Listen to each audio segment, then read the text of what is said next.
So RJ and I had tried for years and years to get pregnant. We were actually told by a few doctors that it probably would never happen. I had about a 13% chance of getting pregnant. We had tried everything from IVF to frozen embryos, and we'd gone down all those routes, and nothing had worked. So we just thought maybe someday we'll adopt.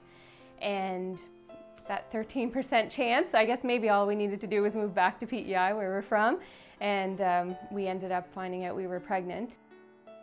The couple were elated at the news, but complications during the pregnancy sent Jennifer into labor prematurely.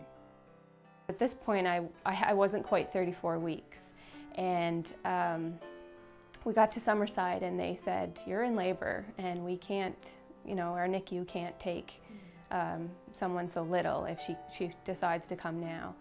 So another ambulance ride to the QEH, and we were crossing our fingers that we didn't have to go to the IWK because we rely on the fishing season, so he couldn't come to Halifax with me, and I thought if I'm home at least, we'll have some communication and he'll be able to come visit. Born 5 weeks early, little Aaralyn required a great deal of care, and the Gavins felt that the staff at the QEH went the extra mile for their family.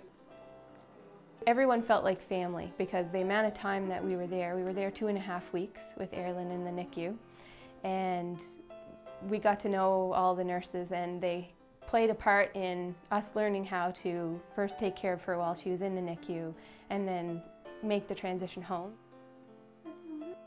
Just knowing the people that were there and what they were like, it was great. Jen wasn't always able to be in the room with her, which for obvious reasons, and just to know that the people were there, they were knowledgeable, they had all the equipment they needed, they knew exactly what to do and when to do it. It was great, and can't say enough about them, really.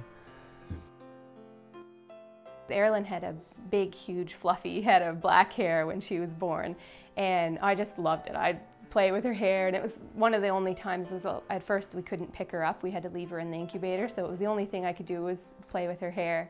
And so one of the nurses, in the middle of the night, Aaralyn had pulled her IV out of her hand, and it had to be moved to her head.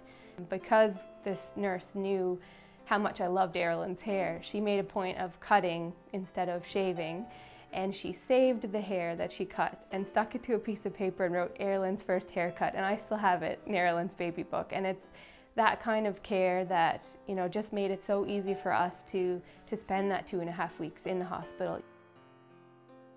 From the very beginning, to us, Aaralyn was our little miracle because we were never supposed to be able to have children. I think one of the reasons we feel close to the nurses at the QEH is because they helped us bring this little miracle into our lives.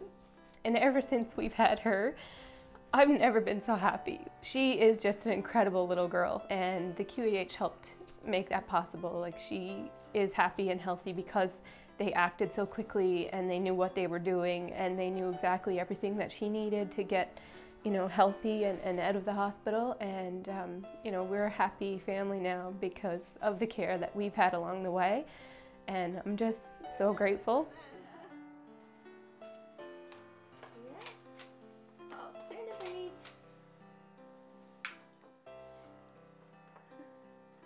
Look at you. Look how sad and pathetic you look. That's you.